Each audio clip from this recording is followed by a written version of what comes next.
Good morning, everyone. We're just going to wait until everyone is in the room before we get started. So we will be starting in a few minutes.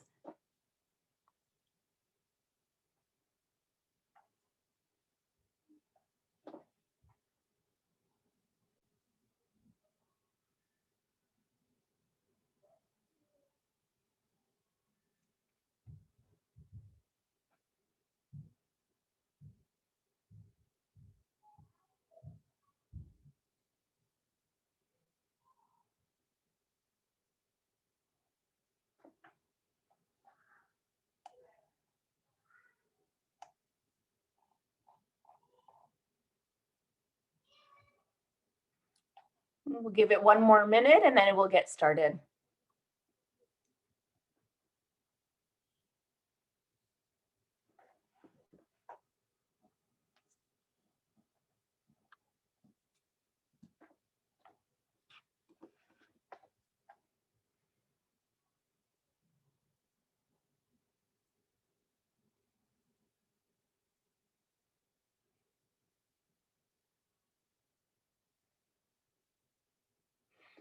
Okay, so we're going to get started now in the interest of time. So welcome, everyone. Thank you for joining us today.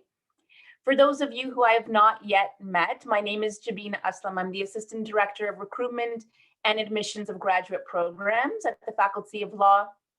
And I'm joined today by my colleague, Tally Golombek, who's the Assistant Director of the GPLLM program. We are also joined today by 3 of our alumni from the Canadian Law Concentration, and I will introduce them to you momentarily. We are absolutely delighted that you are able to join us this afternoon. Before we get started, I'd like to touch on a few housekeeping matters. So everyone will be muted and your videos are off. We will be responding to questions throughout the event via the Q&A feature on the navigation panel. At the end of the event, Tally and I will stay on the call to answer any questions that we weren't able to answer while the panelists were with us. And finally, we are going to be recording the presentation, so that will be available to anyone who weren't able to make it today. Okay, great. So without further ado, I'd like to introduce you to the stars of our show, our alumni. Peter Baker is our first alumni. Peter, if you want to wave so everyone can see who you are. Peter is a Dutch qualified lawyer with an LLB and an LLM from the University of Groningen in the Netherlands. He practiced as a management side labor and employment lawyer for about 5.5 years at a Dutch full-service firm. As part of his transition into the Canadian legal space, he successfully completed the GPLLM in the summer of 2020.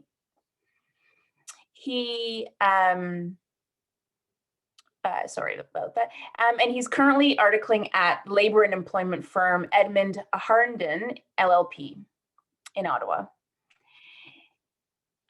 Next, we have Rico. As a legal counsel at Interact Corp, which is a fast-paced and dynamic fintech company, Rico serves as a trusted legal and strategic advisor to the organization's cross-functional business groups on a variety of portfolios related to payment, systems and networks, commercial collaboration and partnerships, intellectual property, privacy, innovation, and technology solutions. Before joining Interact, Rico completed her GPLLM in 2019. She completed her JD at the University of Southampton in the UK with first-class honors. Prior to pursuing law school, Rico worked in the corporate business immigration space at a leading global immigration law firm in Toronto, assisting organizational clients from various industries with global talents and mobility needs. Next, we have Shada. Shada Zawawi completed her GPLLM in 2020. She is admitted as an advocate to the Sindh Bar Council in Pakistan and has been practicing as a legal consultant and arbitration counsel in the Emirate of Dubai for 6 years before she moved to Canada. She has handled matters before leading international and domestic arbitral institutions. She is currently acting as an arbitrator in commercial arbitration and is listed as a qualified arbitrator in the Dubai International Arbitration Center. Shada obtained her LLB from the University of London and is currently pursuing an LLM in international business law at Osgoode. And she's doing this while undergoing the licensing process to qualify as a lawyer in Ontario. So thank you so much. We are enormously appreciative of your willingness to take time out of your busy schedules to be with us today. Okay, so typically we do a little overview of the GPLLM program.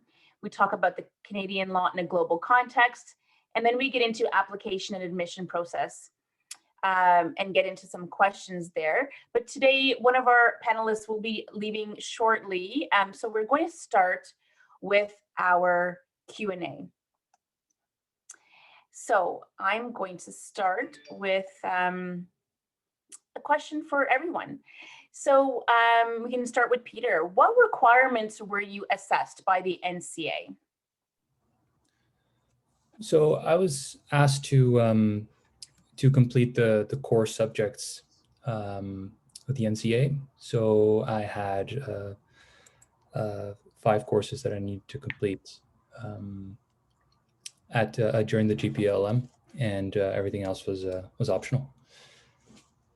Okay, great. And Shada, what about you? What courses, what requirements did you have?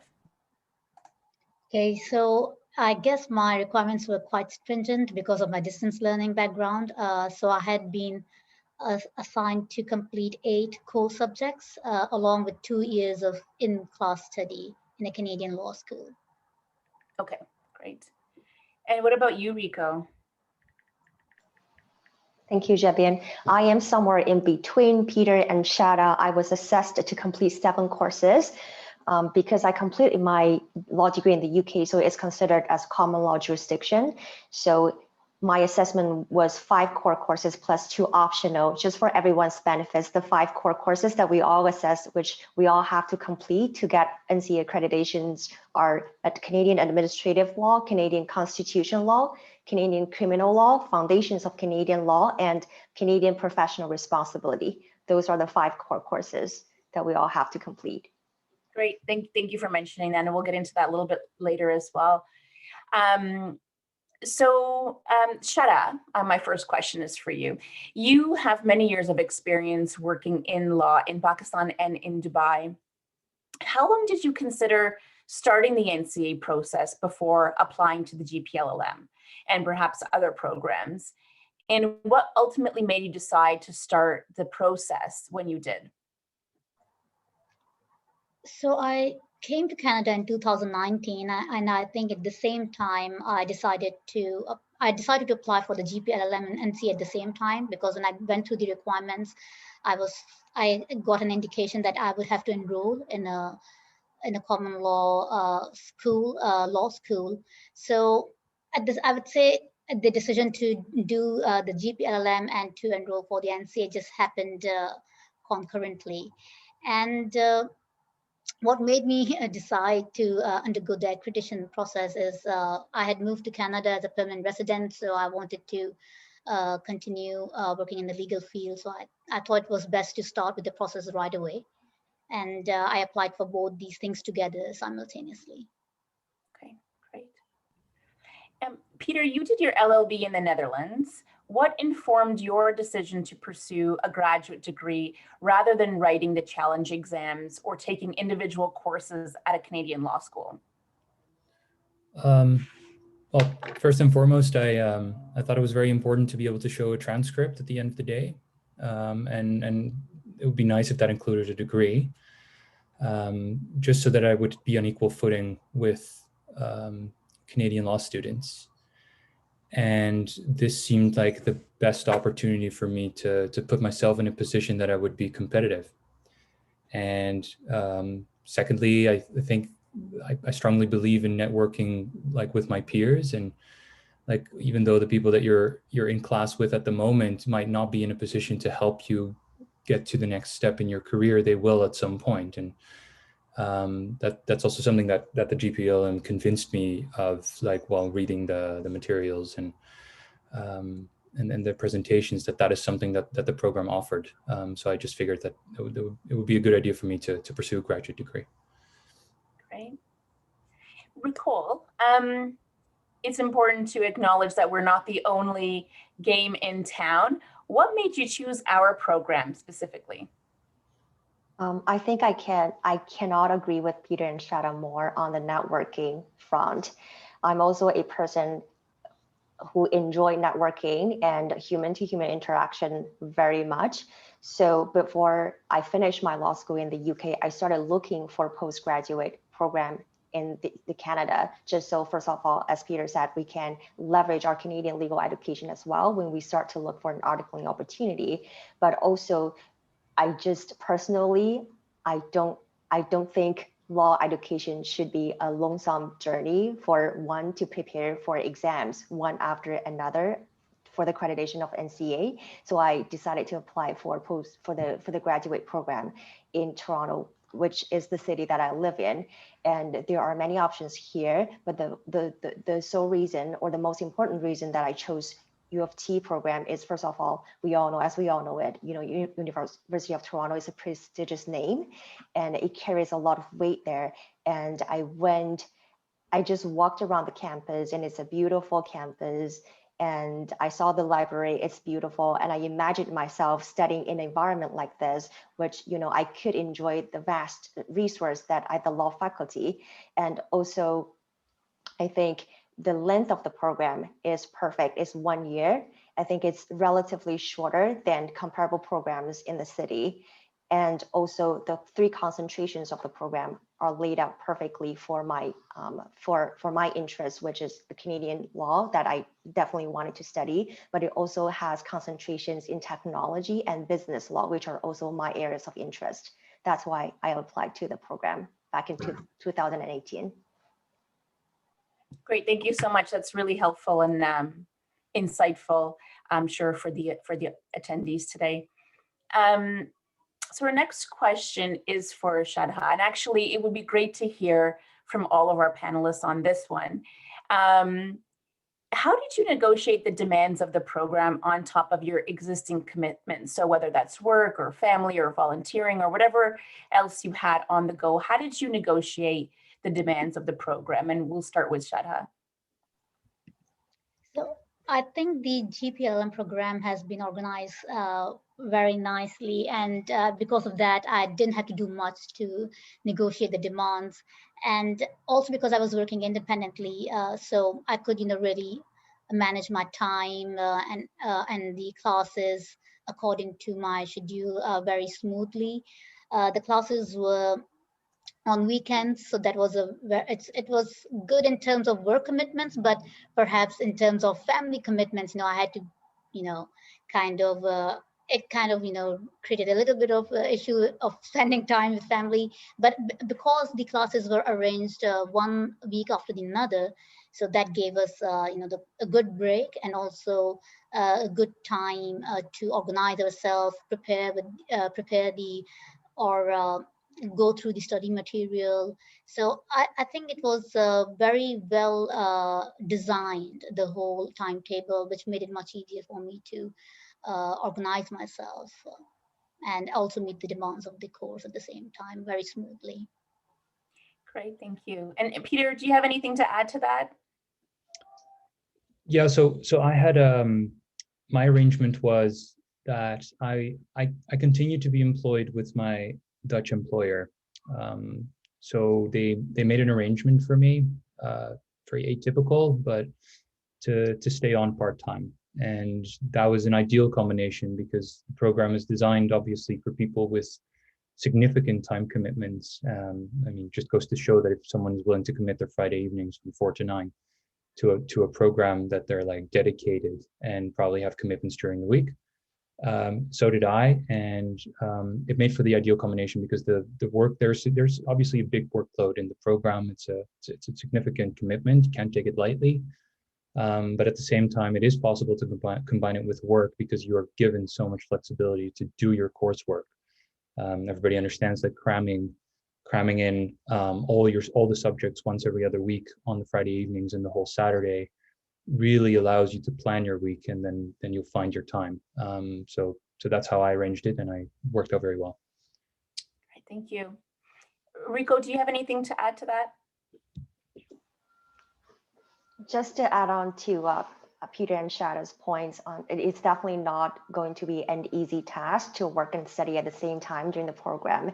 But my experience is while I was studying at the GPL program, the weekend crams, where you have to take Friday classes, Saturday, and even Sunday for the entire day, it's really a nice break from our, daily, sometimes tedious and daunting work. It's really the period of time where you get to meet your classmates, where you get to learn about interesting subjects of law, where you get to apply to, whatever questions you might run into during work, and to bring that into an academic session and to engage in very inspiring and interesting conversations with fantastic peers. So it's almost like a nice break for me while I was doing the program, where I was also working at the same time. So. Okay, great. My next question is for Peter. So reflecting on your journey, what advice would you give to anyone who's just at this very start?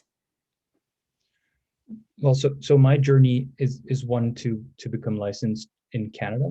That was the goal since the start, and the GPLM played a role in that. So on a more general note, maybe not entirely related to the GPLM, but if you are an internationally trained lawyer who wants to become licensed in Canada, I would say that it is very important to create a very thorough timeline of what it takes to get there. I didn't. I just assumed things would be sort of similar to what I knew from my time in the Netherlands, and how it worked getting internships and jobs, and but I was caught by surprise on occasion that things work differently here, and that it is can be an arduous process to get where you want to be. And depending on how well you plan it, you can get through the process relatively quick. But I've also seen examples of people who did not plan it very well, and unfortunately are delayed years. And so, yeah, I guess my biggest advice would be really set your goal and plan and sort of lay out the steps for how to get there, and accord times that it takes to those steps. Okay, thank you. That's really important, I think, and sometimes the information that's available by the NCA or the licensing body doesn't always account for some of the nuances for individuals. So that's a really important point, Peter. Shadha and Ricole, do you have anything to add to that? Any advice that you would give to somebody who's just starting their process? I fully concur with Peter. You have to know your deadlines from the beginning, because I think I had the same approach which Peter mentioned. I thought that it would be simpler than it really is. You need to be really ahead of the timetable. You should know your deadlines in advance, and when the articling applications start, because everything is done well in advance in Canada compared to the place where I've come from. So I would say to keep a track of the deadlines from the beginning, and I think that's pretty much will give you the guideline on what to tackle first, what applications to tackle first. It's very important, because if you miss a deadline, you might be put in a different different track altogether. You might be if you do not apply on time, then you might have to go to the next year for the applying for, say for example, articling, or for any for a program, even if you're considering applying for a program. So it's very important to keep the deadlines in check, I would say. Great. Enrico, any other things you wanted to add to that? A clear timeline would definitely help the process. I would also add, just reach out early in terms of the NCA process. I don't know, maybe some of our audiences are still in school, maybe some of our audience are already working as legal professionals in other countries. With the NCA accreditation process, exactly as Javian pointed out, their instructions posted online might not account for all the nuances for every individual. But what really was helpful for me is I reached out to NCA quite earlier I was still in law school in the UK. And based on my personal experience, they are quite approachable. If you send them an email and ask them your questions about your own experience, they would answer your questions, and they would give you some sort of guidelines in terms of how you might be, or you might want to navigate this process. And so reach out to them early if you want to, come to Canada and get accredited here, and get maybe, sometimes for the formal application process, they would require an official transcript, they would require official documentation like that. But, for email communications, they don't require all those official documents, and you can just get your foot, get started earlier and get a sense of, generally what would be required and how you can plan your journey, so you can start building out your timeline and your plan in terms of how to get accredited in a Canadian jurisdiction. So it sounds like, if to summarize, being organized and staying on top of the deadlines is a critical part of this journey. Rico, while we're with you, are there specific skills that you developed in the program that you may not have been as comfortable flexing before pursuing this degree? Knowing that you've done your JD and you've been working for quite some time, what specific skills do you think kind of distinguished you that you learned from this program? Absolutely. I think what the program really helped me is to build the path for me to establish or foster a genuine interest in financial technology area while I was in the program. I did my law school in the UK, but it is a quite comprehensive program, like all Canadian law school students do here for the first 2 years. And then for my last year, I considered my GPLL program as my last year in law school, where I was able to continue to study, of course, Canadian law contents, criminal, constitution law, which are still relatively different compared to the UK jurisdiction system. But the most important thing for me is I was able to take courses from concentrations of technology and business. So I attended M&A, intellectual property, banking law. I was able to audit cryptocurrency and insolvency. So during that process, I really started to realize, oh my God, my real interest in law is actually to get into technology, get into financial services, which actually paved the way of how I applied for my articling opportunities, and even for my work today that I'm working in a fintech company, and I leverage the knowledge that I learned in the program, even almost on a day-to-day basis. Great, thank you. Peter and Shada, do you have anything to add to that? Any specific skills that you developed in the program that you think are important to share with our audience today?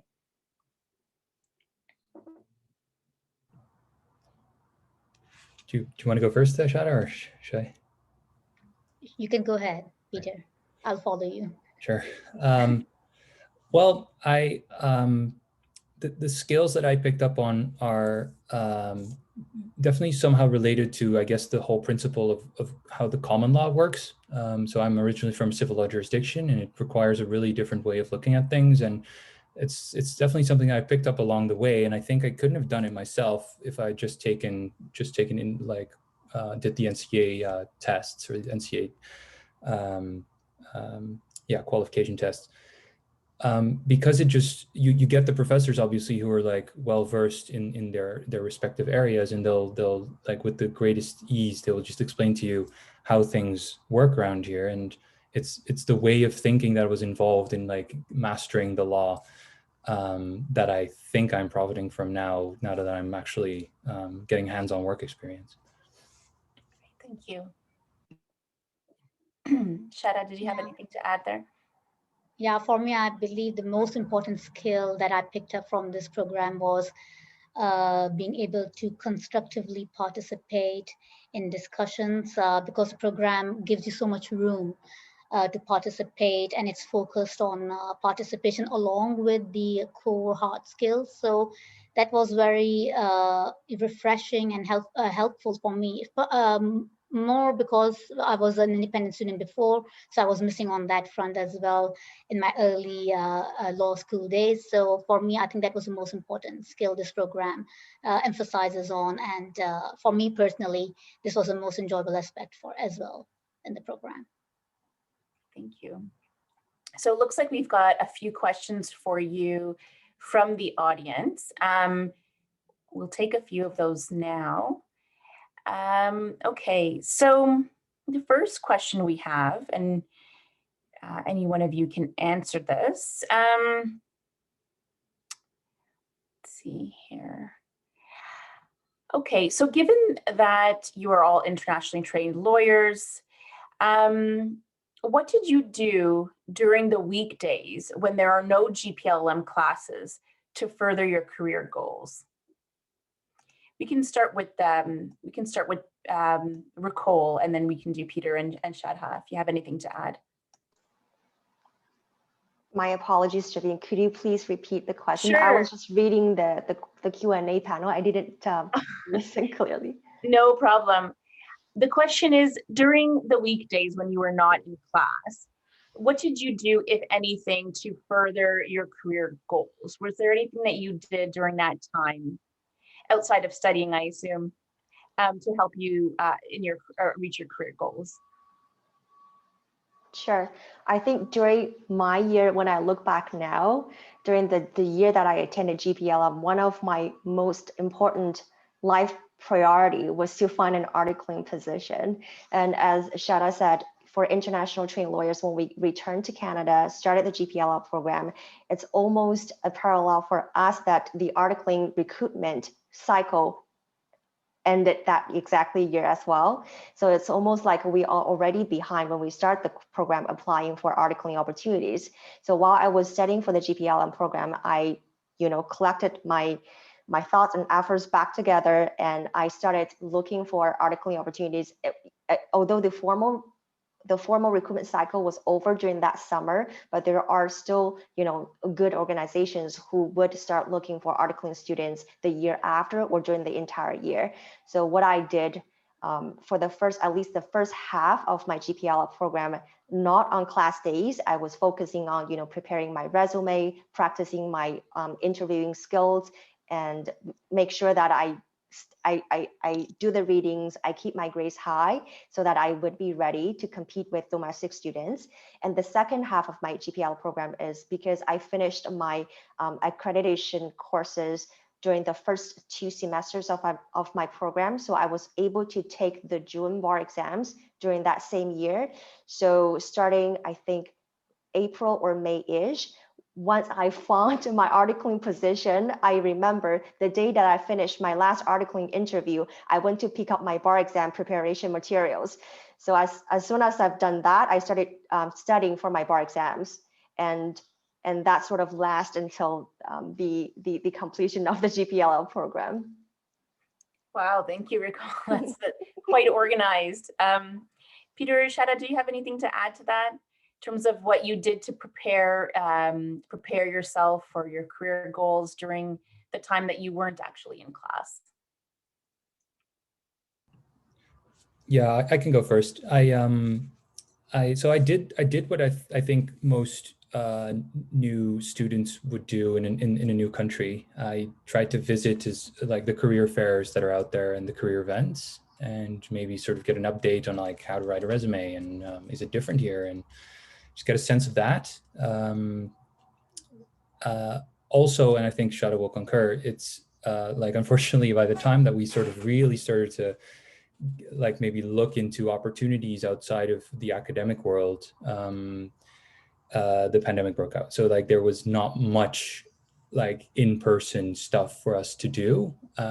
So I attended a couple of online sessions, but in my honest opinion, it was quite hard to really set yourself apart, or really maybe have a good sense of that you were furthering your career, other than simply listening to another story. There was no network, you weren't able to really progress through the ranks and maybe see where that would get you.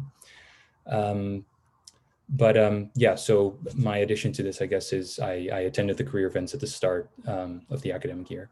Okay, but that's really important for our audience to remember, is that these types of events and opportunities happen all throughout the year, and it's important to kind of include them in your schedule. Shada, did you have anything to add to that? I have to concede that I wasn't that organized as Ricole and Peter during my weekdays. But what I did was that, and especially when the pandemic broke out, as Peter said, and we faced another set of challenges, being internationally trained lawyers. This additional challenges came because of the pandemic. What I did was that I tried to contact lawyers, specifically internationally trained lawyers, who have gone through this process and have made their way into the career in Canada, and try to have one-on-one conversations with them. I thought that was more helpful than attending other sessions, because I could really see how these internationally trained lawyers work their way through this process, and they gave a couple of good tips. And I tried to read some lawyers who had the same background as me, like someone who had did a distance learning program before. So that was very helpful in knowing what I need to do specific to my case. So I think it will be helpful if in the time between the classes, if you reach out to lawyers who have already gone through the process and they are now practicing in Canada. They will really give you some good insight into the process. Great, that's a really helpful tip, Shada. Thank you. We have another question from the audience.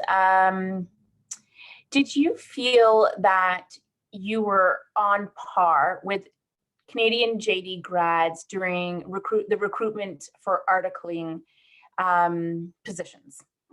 Did you feel that there was a disadvantage, or that you were treated differently due to considerations such as your cultural background, perhaps where you went to law school? And on top of that, the question here is asking, was your previous law experience outside of Canada given due weightage? So was it considered, given that all three of you come with many years of work experience outside of Canada? Do you feel that it was considered? We can start with Ricole, and then we can go to Peter and then Shada. That is a great question. I would say yes and no. In terms of on par with Canadian JD grads, I think from a knowledge and expertise perspective, especially for our audience who have been practicing law in a foreign jurisdiction for many years, I would say your legal practicing experience would definitely be given due weightage during the interviewing process while you are finding legal practicing opportunities in Canada. But I do want to point out that the market is, in my humble opinion, the legal practicing market in Canada is relatively competitive, and local students do have natural advantage in the process in terms of, they go to law school and they are well aware of the process in terms of when to start to look for summer opportunities, and that summer opportunities would lead to an articling position, and the articling position would naturally or would be more easily to lead to a final, associate position. So in that sense, I would say foreign trained lawyers like us do have certain challenges when we come to Canada and start our legal career here. And that exactly, what we have discussed in terms of timeline. We need to have a very clear view with respect to how we want to start our journey, and at a certain time, what kind of tasks or activities or goals we should finish so that we can get started to compete in the Canadian legal market. And I also want to say, what a positive, like from a positive perspective, I do see that many of because my articling interviewing experience, some of are with big law firms, some of with large organizations. I do want to say that diversity and inclusion is really the buzz term here in Canada. And as even for my own organization, when we are hiring, we do put a lot of focus and emphasizes on giving opportunities to visual minorities or to female candidates. So I do want to tell our audience that I personally, I didn't feel that I was disadvantaged or treated unfairly during my hiring process because, you know, I look different, or English is not my mother tongue, or I received my legal education in a foreign jurisdiction. And I also want to encourage everyone to think, you know, I think the most important aspect within the entire process is to cherish who we are, to accept the authentic us, and to really bring what we can bring to the table. Because I think, you know, our experience in practicing law in foreign jurisdiction is really so precious within Canadian legal market. It is so useful, and it is so precious within our current practicing environment because you know, we are in a global market. We do want to know what's happening in foreign countries, and the entire hiring and diversity aspect within the employment environment in Canada, I would say, is that, you know, we are in a very good climate here. I wouldn't say the weather is always good. We do have storms, have rainy days, but the climate has changed significantly. Thank you. Great, thank you, Ricole. That was a great answer to the question. Thank you so much. Peter, what about you? Do you have any thoughts on that question about how challenging or not it was given your background? Yeah, so I will not weigh in on the disadvantages of white men from Europe because there are obviously none. I have the look of a person who fits the traditional mold, I would say. But obviously, I did experience some hardship, I guess, in the sense of that.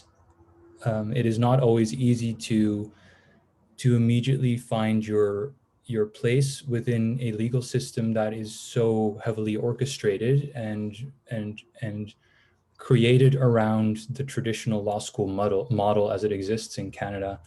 I was very surprised to learn that basically obtaining a summer student position will be your entry into the legal profession as an associate at a significant number of firms, which is entirely different from where I am from. And I guess the biggest challenge for me and many like me is that the timeline that you have for yourself as an internationally trained lawyer with all your experience does not fit that mold whatsoever.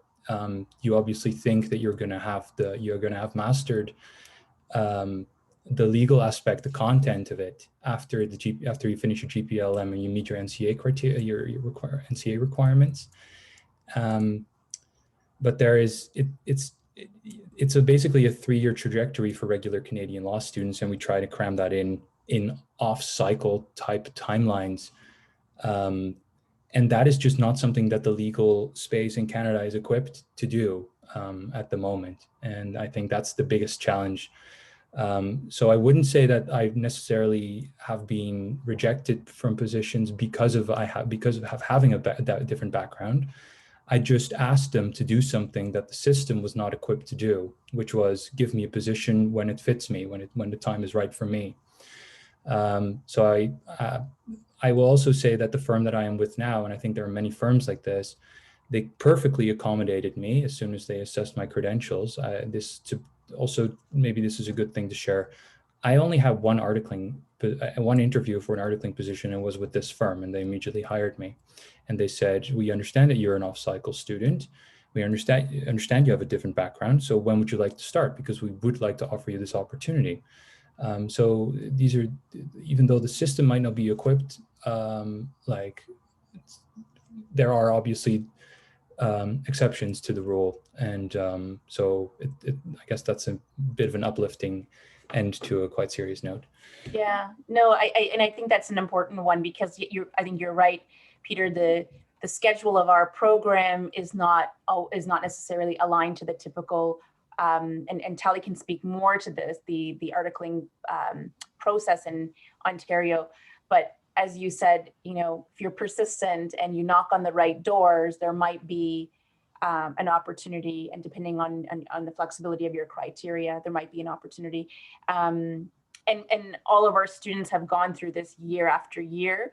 So there's obviously a way to work within the system. It's just going to take a little bit more resourcefulness and creativity. Tally, did you want to speak to this a little bit in more detail? We do have a webinar. If anyone is interested, we just did a webinar on the articling process and the process for obtaining summer positions and the support the GPLLM program is able to provide our students. So I can send that to anyone who is interested. But Tally, do you want to touch on this just briefly? Sure. I mean, we do offer workshops we did offer a workshop not long ago. And as Jabin said, we're going to have a recruitment, a recording that we can send out. We support our students in developing their CVs. Emily is really involved with that, reviewing resumes, but I think a fair bit in terms of like staying on top of the deadlines happens even before you get to the GPLM, because we begin in September. And if you look at the Law Society of Ontario's website in terms of their deadlines, a lot of them happen over the summer. So I do think it's important to be very cognizant of the deadlines before you come into the program. And if you are admitted and planning to attend, definitely be in touch with us, because we will be offering resources. And yeah, networking, I think, is very, very important. There is, I don't think if it's been mentioned yet, the internationally trained lawyers networking. I think it's the ITL-NCA kind of organization that has helped a lot in terms of securing jobs, helping students network with each other and secure jobs through kind of like an alternative, like a parallel kind of path. So yes, there are a lot of resources. I would say very important for individuals to kind of take ownership of that process, and then when they are in the program, to be in touch with us, and we're very happy to support in whatever way we can. Great, thank you so much, Tally. And as mentioned, we just completed this webinar where we spoke at depth, in depth about the articling process, the summer recruit, and what options are available to our students. So there's one final question that we have for our alum before we thank you for your time and get into the overview of the program, is what advice, pearls of wisdom, would you like to share with the group, just overall, whether it has to do with preparation or your for career or time in the program, any last bits of wisdom you'd like to share with our audience today? Peter, do you have anything would you like to start? Yeah, sure. I'm gonna say something about the program itself and the courses, because there are some like incredibly inspirational professors in the faculty, and you can really they just make so much time for everyone who's interested. Like you could really craft your own experience almost within like every single course. And so I would just recommend to everyone who wants to enroll into the GPLLM to really fully immerse into these in these courses, and like really try and get the most out of the experience that the professors have, because it really helped me sort of understand the intricacies of the law, but also it made for very practical insights into how to apply certain concepts that would otherwise, if you just read it from a book, would continue to be very abstract. So I guess the slogan would be craft your own experience in class. Great. Thank you so much. And Shada, what about you? Any pearls of wisdom? Yeah, so I would also say something with respect to this program. I would say that it would be really helpful if you prepare for the classes ahead of the class schedule, and be on top of your readings. That it makes a lot of difference if you have prepared in advance for the class, and then you can fully utilize the classroom experience and engage in useful discussions. So that was very important. Sometimes I kind of was not that efficient, but whenever I did complete my readings on time, I found that really helped me in engaging more with the topic and with the professors. So that's very important to do, I think. Thank you so much. Enrico, final words of wisdom for our audience today. I would say stay connected, because the whole process of coming to Canada, get accredited, and start a legal career here can be a not short, relatively long and daunting journey. And for this program, what really inspired me and helped me significantly is that, first of all, as Peter said, there are just the professors here are so inspiring and so engaging, and attending classes itself is such an enjoyable process for me in life that I always look forward to on that bi-weekly basis. And you really want to learn a side of those, legal giants, and to build up your legal expertise in a Canadian context. And what U of T also offers through the program is the great platforms when it comes to, for example, mental health and career advising. And I remember I found my articling opportunity through the U of T career website, and I applied from there, and I interviewed with my employer, and I stayed, which is also my current employer, Interact Corp. So that is really, all those useful resources offered by the university are priceless, are so valuable for us to, to help us navigate this process. And the most precious element within the program and within that year of my life is also the people that I met within the program, my classmates, and classmates from other concentrations, because we were able to audit classes from other concentrations. So we were, as lawyers, we tend to be lawyers, with people alike. But within that program, I get to meet people who have medical background, who has, finance background, who have purely technological background. And we were able to have, interesting conversation to learn their perspectives for, legal practice in Canada. And we became friends, and we are still friends until today. So I don't think, the whole process can be a lonesome process where we should be walking just by ourselves, because conversations, sometimes even just a random chat with your friends or with your colleagues in the program, can be super helpful from information obtaining perspective, and also from a mental well-being perspective, that you're not alone in this journey, and all of us are walking together, and eventually we will all get there. We will all meet each other at the other side of the river. Yeah. Hopefully that. Thank you so much. That was a very uplifting note to end on. Thank you so much, Peter, Shada, and Ricole. Again, we are so thankful for having you in the program, bringing your backgrounds and your experiences and enriching the room for all of our students. And now as alumni, for sharing your perspectives. We are immensely thankful to you. So again, thank you for taking the time out today. And you're welcome to stick around, but I'm sure you've got busy days today. So we can say goodbye for now as well. Thank you, Jabin. Thank Thank you. you. Thanks, Tally.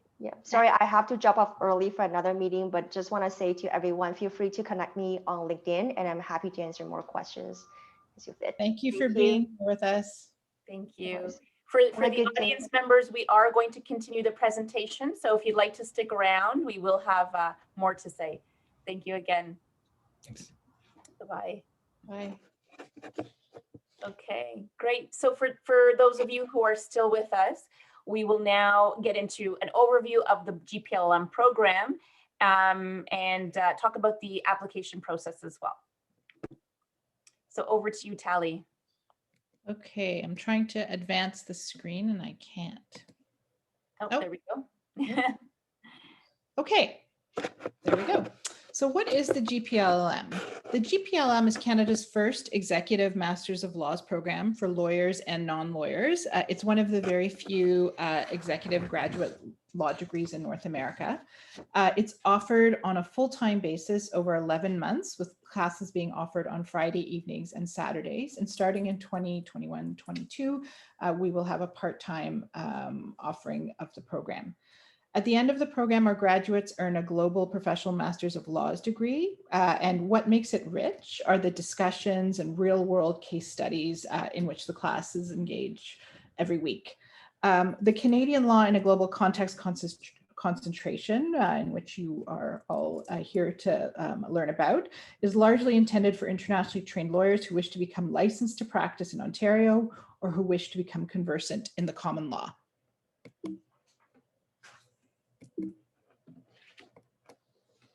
Oops, not able, oh, whoops.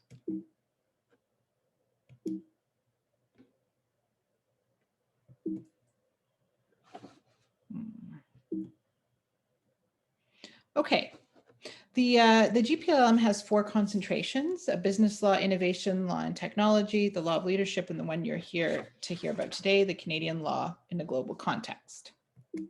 Having some issues with the slides. Okay, so what does the GPLLM offer? The University of Toronto Faculty of Law is ranked first in Canada and among the top 15 law schools in the world by the Times Higher Education World University Rankings for 2021.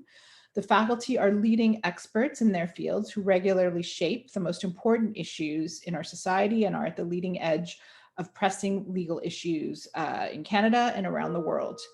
The program is very central to the law school's mandate. Our very best and brightest faculty teach in the program, including our dean, the associate dean of the graduate program, and most of our senior faculty. And we encourage you to review our faculty biographies on our website later.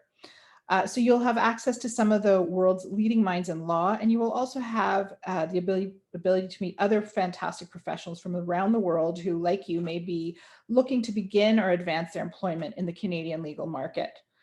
So you are going to have flexibility to earn your graduate law degree while also working full-time.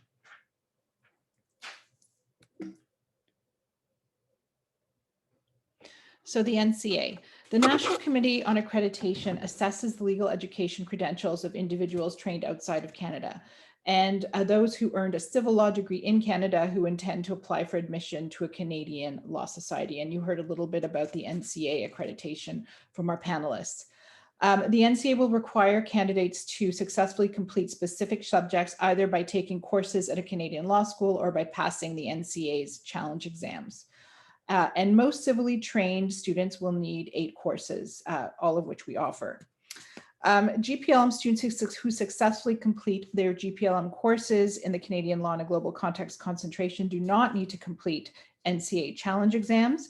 They will demonstrate competency in assigned subject areas by successfully passing GPLM courses.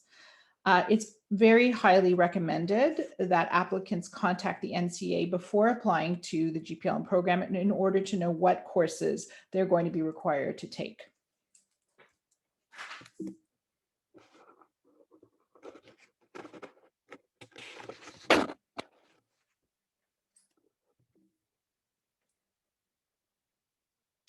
Okay, the Canadian law in a global context.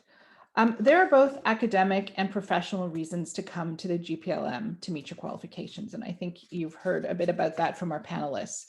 You're going to be able to take the 5 mandatory NCA courses: constitutional law, criminal law, administrative law, professional responsibility, and foundations, and the most commonly assessed courses, which are torts, property law, business organizations, and contract law. In 2021-2022, we're going to have a total of 14 courses in the Canadian law concentration, which means that for those of you that are eligible to take courses outside the Canadian law concentration, and even for those of you, there will be lots of opportunities for you to take electives in addition to meeting the courses that you're assessed by the NCA. So in addition to learning from top-notch faculty, you'll have the benefit of workshops that we provide on how to study effectively and prepare for fact pattern exams in a common law setting. Attending the GPLM will also give you benefits that go beyond academics. We provide information about the licensing process and the Canadian legal market, and there are supports around employment. You will have access to the Faculty of Law's job board and the Faculty of Law's employment law workshops. You'll also have access to GPLM specific workshops around entering the Canadian legal market. This year, we've held workshops with the NCA, with the Law Practice Program and the Law Society of Ontario. We've had workshops on summer recruitment in the Toronto legal market and tips and tricks with GPLLM alumni who've successfully launched their legal careers. So you will come out of this program with a graduate degree and with connections. And I think you've heard from the alumni with friendships and relationships with professionals that our alumni tell us they sustain over the long term. So the program is 11 months in length. The majority of our students are able to complete the requirements in 1 year. This year, the GPLM is offering, as I've said, for the first time, a part-time option, which is an opportunity to allow students to complete their studies over 2 years rather than 1. The program commences in September and concludes the following August.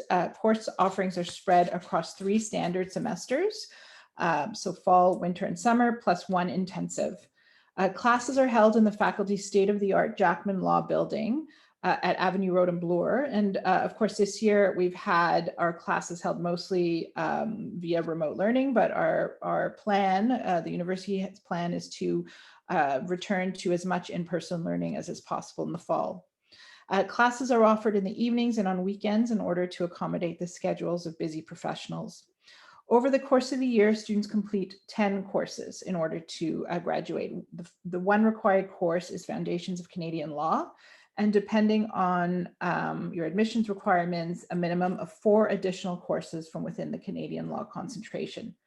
9 of the 10 courses students complete are offered over the course of 6 in-class sessions, each session being 4.5 hours. And students will need to take at least 1 intensive course in either December or April to meet their 10 course requirement to graduate the GPLLM.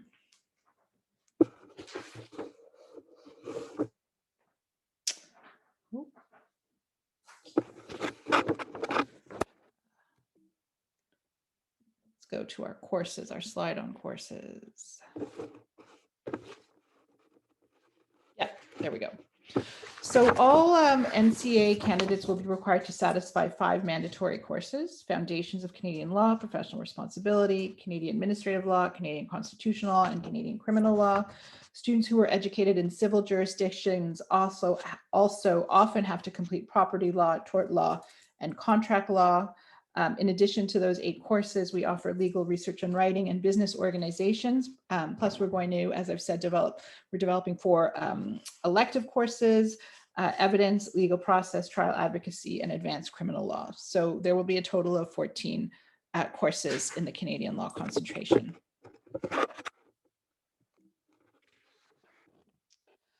Our faculty consist of full-time faculty from the law school and adjunct practitioners who are leading members of the bench and bar. Many of our faculty bring guest speakers into their classes, which students find very enriching. And in many times, students are taught by more than 1 faculty per course. The program is very deliberately offered on campus with our full-time faculty because it's something in which the faculty is deeply invested.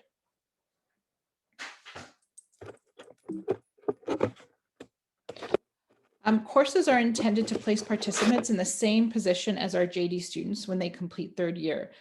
Courses generally culminate in a final 3-hour in-class exam worth at least 60% of the total grade.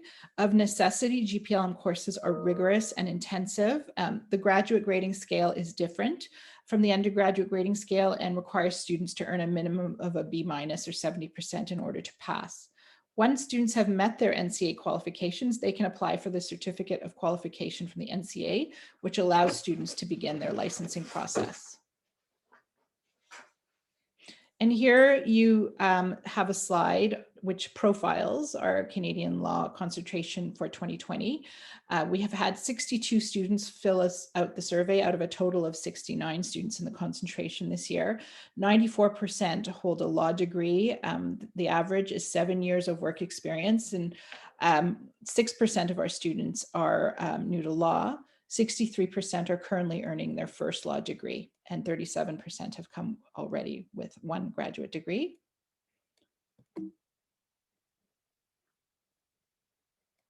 The next slide.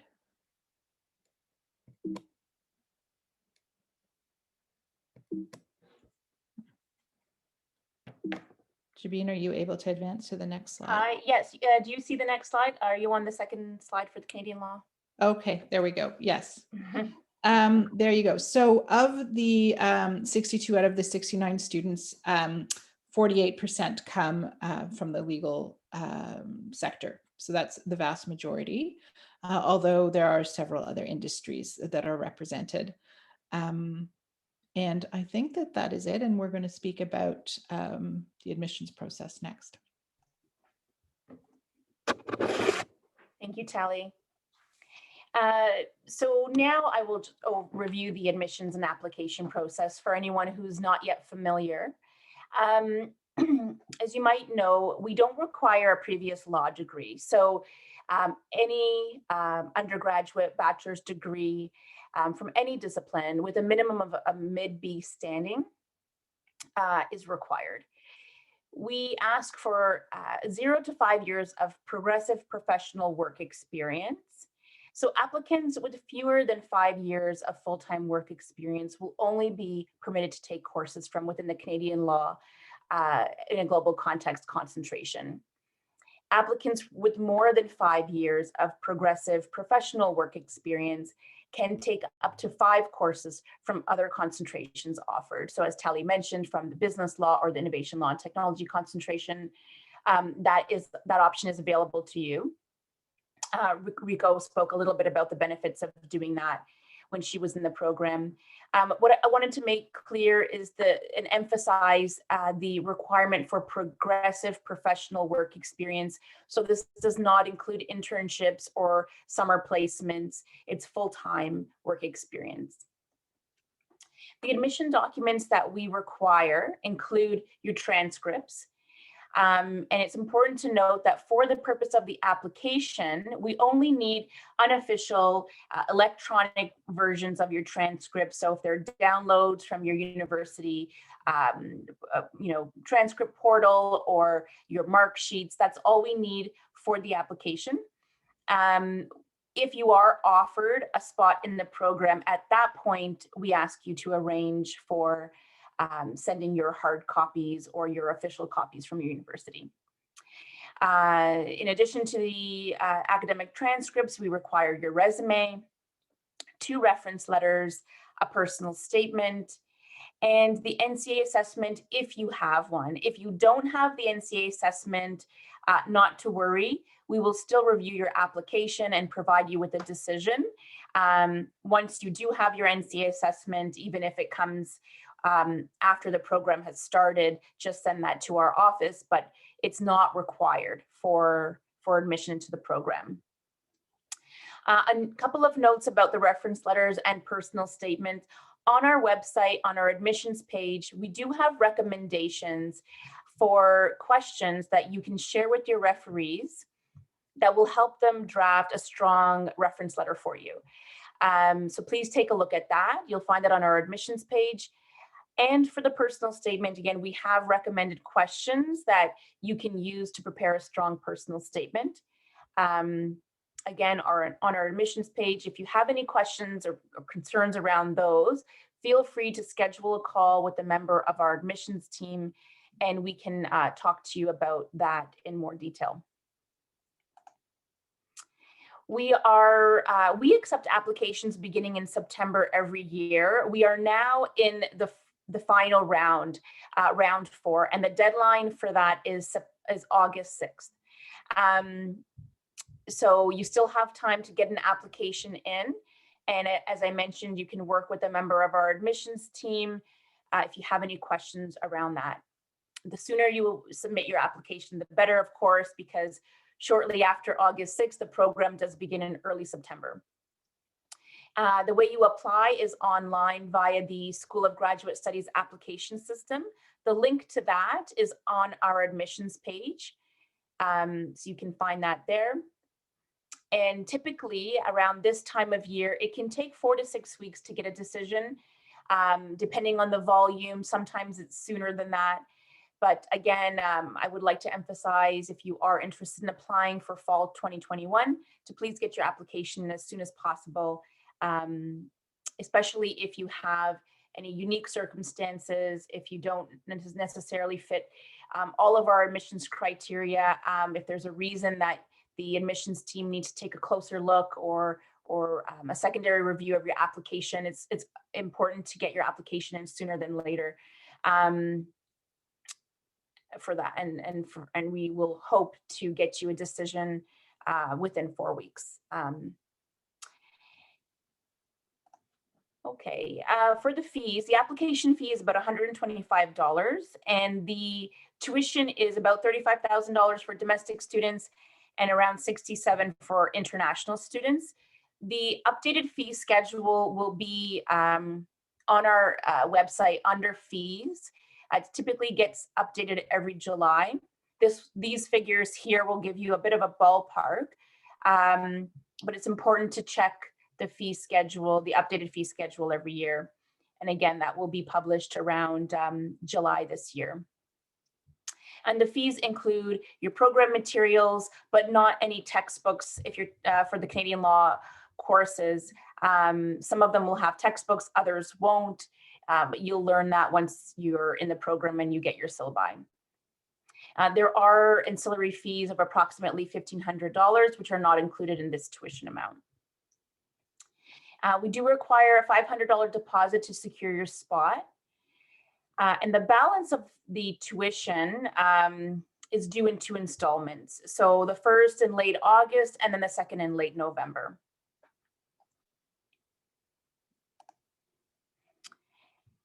Here's some quick facts about the program.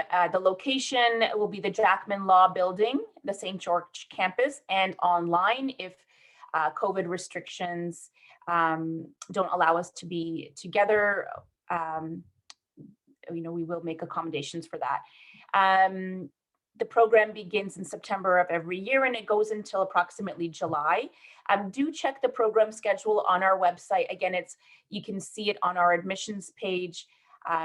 You'll also be able to see last year's schedule to give you an idea for dates for exams and other important dates. So please do take a look at that to get more details on the times and dates that you need to be in the program.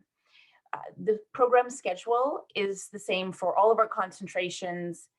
It is Friday evenings, 4 to 9 o'clock, and Saturdays, 8:30 to 6 p.m. There is a morning class on Saturday and an afternoon class on Saturday. And this schedule happens every other week. So you have a week in between classes. There is also a 3-day non-credit course called Legal Methods, which Tally did mention. And you will take at least 1 intensive course that is 2 weekends in length. Again, do take a look at the detailed program schedule on our website to give you an idea for when these are typically scheduled in the year. The degree name is a Global Professional Master of Laws, a GPLLM. It is not an LLM program. It is a Global Professional LLM. So wanted to make that distinction so that you are aware of what to put on your resume and your LinkedIn if you get into the program. So your next steps at this point would be, if you're interested in applying for fall 2021, would be to submit a resume and schedule a phone chat. If you have additional questions, you can attend a class. So we do offer prospective students to sit in on existing classes. The schedule is online on our website under events. Follow us on social media to learn more about our faculty, our alumni, and our students, and any additional events that will be happening this year. And finally, apply online through the School of Graduate Studies online application system. It's a very straightforward process. Everything is done online. All documents are submitted online. I did want to mention that the deadline that your referees will get will be our final deadline of August 6th. If you do wish to have your application reviewed earlier, please do share the date with your referees so that they can ensure that their reference letters are uploaded by that time. So again, our final deadline is August 6th, but you are welcome and encouraged to apply sooner than that. And your application will be reviewed as soon as it is in. So we are in the phase of rolling admissions. So as soon as applications are in, we will be reviewing them and offering decisions on a rolling basis. So that's it for now. This is my contact information if you have any additional questions. And I'll just take a look to see if we have any questions from the audience. The acceptance rate for the Canadian law concentration, typically we get about 500 applications every year, and we accept approximately 120 across our 4 concentrations. The Canadian law concentration is larger, so we have a cohort of anywhere from 60 to 70 students, but that changes year to year. And it's important to know that if you meet our minimum criteria and you have a strong application otherwise, that we won't turn away strong applications. If we get to 121 students, we're not tied to a certain cap. We encourage strong applications to be submitted. And again, if you meet our criteria and you feel like you have a strong application, please do connect with us and we can chat more about your individual situation. And I wanted to introduce Emily Orchard. She just joined us. Emily is the Assistant Dean of the program, and she'll get to know many of you once you're in the program very intimately. So Emily, we do have about 16 prospective students left on the call. If you have any thoughts or words to share with them, over to you. No, I have complete faith in what you and Talia have covered, but it's really nice to see all of you today, and thanks for taking the time to be with us. I would just echo what Jabeen has said in terms of making sure you understand that we're available. If there are questions that we can answer, if you need support in either making a decision about whether to apply or in completing an application, you should feel free to reach out to any of us at any time, because we are, of course, here to help in whatever way we're able. Great.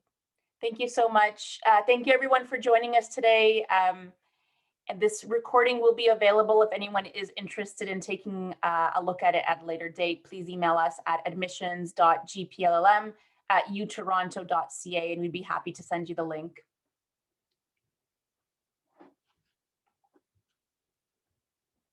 Thank you.